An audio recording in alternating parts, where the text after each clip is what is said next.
আপনার যে Facebook page আছে সেই পেজের অ্যাডমিন অ্যাক্সেসটা আপনি চাচ্ছেন অন্য একটা অ্যাকাউন্টের মধ্যে দিয়ে দিতে। সো সেই কাজটা কিভাবে করবেন আজকের এই ভিডিওতে সেই বিষয়টা একদম ক্লিয়ারলি দেখিয়ে দিব। জাস্ট এক ক্লিকের মাধ্যমে আপনি অ্যাডমিন অ্যাক্সেসটা শেয়ার করতে পারবেন। কাজটা করার জন্য সরাসরি চলে যাবেন ফেসবুকে আসার পরে যেই পেজের অ্যাডমিন অ্যাক্সেসটা আপনি শেয়ার করতে যাচ্ছেন সেই পেজটাকে সর্বপ্রথমে এখান থেকে সুইচ করে নেবেন। আমি চাচ্ছি এই পেজের অ্যাডমিন অ্যাক্সেসটা অন্য একটা অ্যাকাউন্টের মধ্যে দিয়ে দিতে। সো এখান থেকে আমি সর্বপ্রথমে এই পেজের উপরে ক্লিক করে এখান থেকে নিচে স্ক্রল করে আসলে দেখবো যে সেটিংস এন্ড প্রাইভেসি নামে একটা অপশন রয়েছে, এটার উপরে ক্লিক করে এখান থেকে সেটিংস অপশনে ক্লিক করে দিব।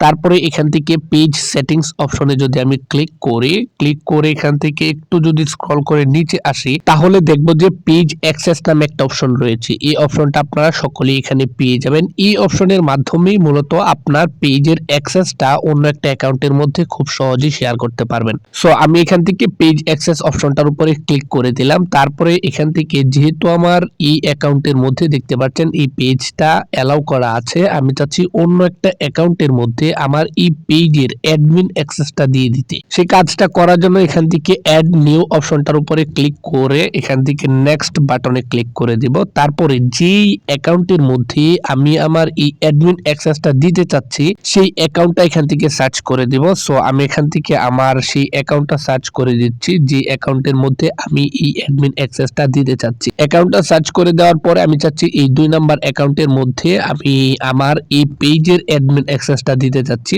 সো এটাকে সার্চ করার পরে এখান থেকে দেখতে পাচ্ছেন নিচে একটা অপশন রয়েছে allow this person to also have full control, অর্থাৎ এই অপশনটা যদি আপনি চালু করে দেন তাহলে আপনার পেজের একদম ফুল কন্ট্রোলটা কিন্তু তার কাছে চলে যাবে। দেন মনে করেন আপনার পেজের লোগো, কভার ফটো, পোস্ট সকল কিছু তার কাছে কন্ট্রোলটা চলে যাবে, সে চাইলেই চেঞ্জ করতে পারবে। এই ফুল কন্ট্রোলটা যদি দিতে চান তাহলে এটাকে অ্যালাউ করে এখান থেকে গিভ অ্যাক্সেস এই অপশনটার উপরে ক্লিক করে দিবেন। তারপরে এখান থেকে আপনার এই ফেসবুক পেজটা যে অ্যাকাউন্টের আন্ডারে আপনি খুলেছিলেন বা ক্রিয়েট করেছিলেন সেই প্রোফাইলের পাসওয়ার্ডটা এখানে দিয়ে দিবেন। ওকে, সো আমি আমার সেই প্রোফাইলের পাসওয়ার্ডটা এখান থেকে দিয়ে দিচ্ছি। তারপরে এখান থেকে কনফার্ম অপশনের উপরে ক্লিক করে দিবেন। কনফার্ম অপশনের উপরে ক্লিক করে দেওয়ার পরে এখান থেকে দেখতে পাচ্ছেন আমার এই পেজের অ্যাডমিন অ্যাক্সেসটা এই অ্যাকাউন্টের মধ্যে চলে গিয়েছে। সো এখান থেকে আপনারা দেখতে পাচ্ছেন একটা অপশন চলে আসছে। এই অপশনটার মানে হচ্ছে আপনার যে অ্যাকাউন্টের মধ্যে আপনি পেজের অ্যাক্সেসটা দিতে চাচ্ছেন সেই অ্যাকাউন্টের মধ্যে একটা নোটিফিকেশন গিয়েছে, তার কাছে একটা ইনভাইট গিয়েছে। সেই ইনভাইটটা সে অ্যাকসেপ্ট করলেই আপনার সে এই পেজের সকল ধরনের কন্ট্রোল কিন্তু সে খুব সহজে করতে পারবে। সো আমরা যেহেতু এই অ্যাকাউন্টের মধ্যে পেজের অ্যাডমিন অ্যাক্সেস পেতে যাচ্ছি বা ইনভাইট দিয়েছি, সো আমরা এই অ্যাকাউন্টটা এখান থেকে লগ ইন করে নিই।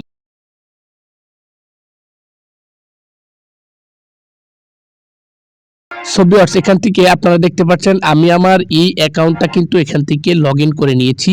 এই অ্যাকাউন্টটার মধ্যেই কিন্তু ওই পেজের একটা ইনভাইট দিয়েছে অ্যাডমিন অ্যাক্সেস দেওয়ার জন্য। সো এই অ্যাকাউন্টটার মধ্যে নোটিফিকেশন অপশনে অবশ্যই পেয়ে যাবেন এই অ্যাকাউন্টের মধ্যে অন্য একটা অ্যাকাউন্ট থেকে একটা পেজের ইনভাইট দিয়েছে। সো এখান থেকে দেখতে পাচ্ছেন এই যে আমি কিন্তু পেয়ে গিয়েছি এই অ্যাকাউন্টটা। দেখতে পাচ্ছেন এখানে কিন্তু আমার এই অ্যাকাউন্টের মধ্যে একটা পেজের অ্যাক্সেস দেওয়ার জন্য এখান থেকে ইনভাইট এসেছে। সো এটাকে জাস্ট যদি আমি অ্যাকসেপ্ট করতে চাই তাহলে রিভিউ ইনভাইট এই অপশনটার উপরে যদি আমি ক্লিক করি, তারপরে নেক্সট অপশনে যদি আমি ক্লিক করে অ্যাকসেপ্ট অপশনে ক্লিক করে দেই তাহলেই আমি আমার এই পেজের অ্যাক্সেসটা খুব সহজে পেয়ে যাব। সো ভিউয়ার্স, এইভাবে খুব সহজে আপনার পেজের ফুল কন্ট্রোল অ্যাডমিন অ্যাক্সেসটা অন্য একটা অ্যাকাউন্টের সাথে শেয়ার করতে পারবেন। এই ছিল আমাদের আজকের ভিডিওটা যদি আপনার কাছে ভালো লাগে অবশ্যই চ্যানেলটিকে সাবস্ক্রাইব করে পাশে থাকা বেল আইকনটি বাজিয়ে দিবেন। যদি একটু উপকারে আসে তাহলে অবশ্যই চ্যানেলটাকে সাবস্ক্রাইব করে দিবেন।